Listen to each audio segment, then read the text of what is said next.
Hello everyone, this is my digital field observation video report. Some general observations that I had were the classrooms were very interactive. Students were oftentimes split into groups of either 3 or 4.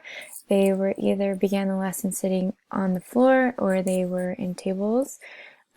Kind of depending on what the lesson entailed. They might switch from the floor to the table halfway through, just kind of depending on how the lesson ran.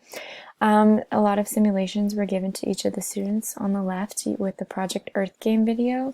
Students were given a variety of scenarios to complete and they had to discuss amongst themselves. It was kind of a game, so you would have different pieces that were used, so like corn was used for money and students would be able to use those different pieces for the game.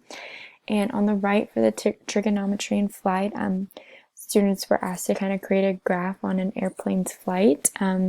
So they would first create the graph amongst themselves, have a formula for their graph, and then conduct the experiment using the airplane as you see. Some specific situations and incidents that really stuck out to me was in the project game video. The students were asked to complete the scenarios, and in this specific scenario that is shown, students had to decide whether to upgrade their water system or keep it the way it was.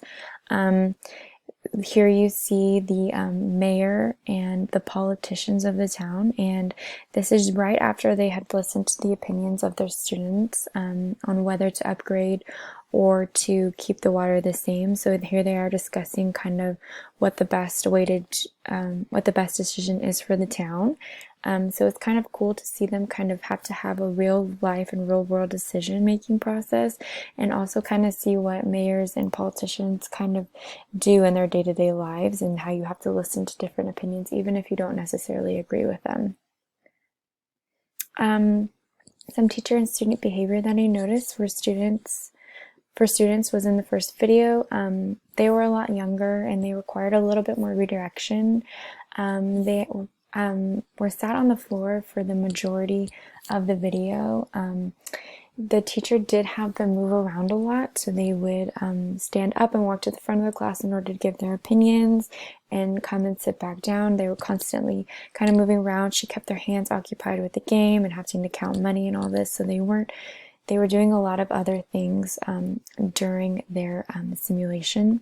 The older students didn't really require the same amount of movements, so their seating arrangements were mostly at their desk, and you kind of stay there, and when it was time for you to go right on the whiteboard, that's when you would stand up and go to the whiteboard. But it was really important for them to use a lot of interactive materials so that they were engaged throughout the entire lesson. For the teachers, all of them were dressed very professionally. They walked around the room and kind of listened to student discussions and could put their input in different areas.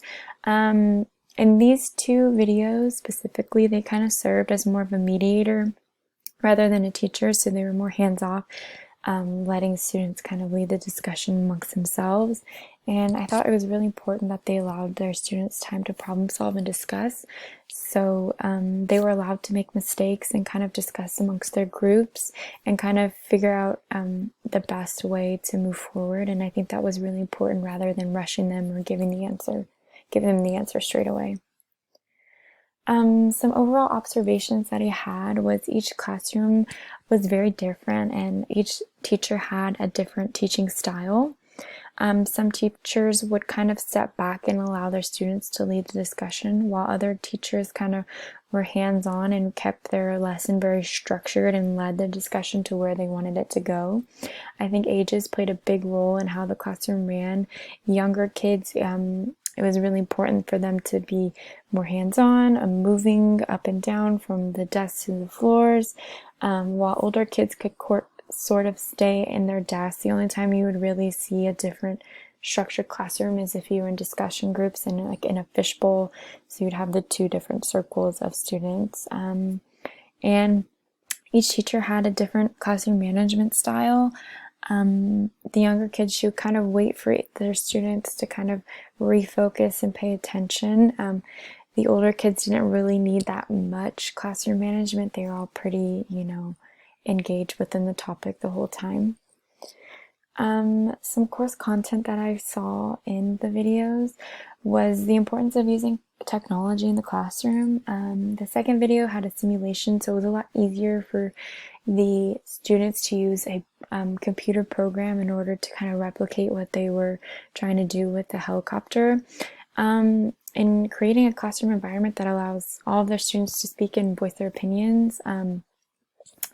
With the first video, you kind of saw the students having to make decisions which was for the best of the community. In the second video, they had to kind of discuss and problem solve what formula works best for their specific airplane and flight pattern.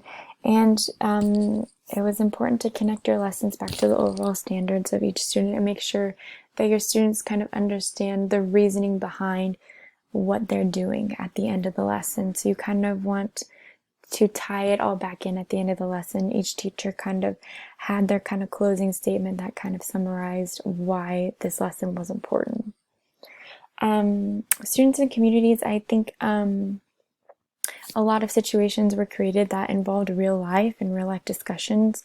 There was one video that had students use texts in order to back up their statements, and they really had great discussions on real life problems that they were facing, and they were able to back up their statements with readings from the text and able to have a productive conversation. And it taught them how to have respectful conversations when the opinions are differing, so students are really able to have important conversations amongst themselves and healthy conversations. Some surprises was how easy it is to include standards in real world scenarios, so you can have your students see real life through these standards, and you don't always have to have worksheets for each standards.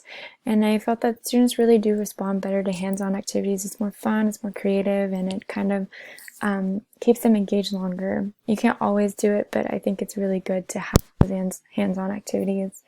And I think in conclusion, there are a lot of different teaching styles. You just have to find the one that works best for you.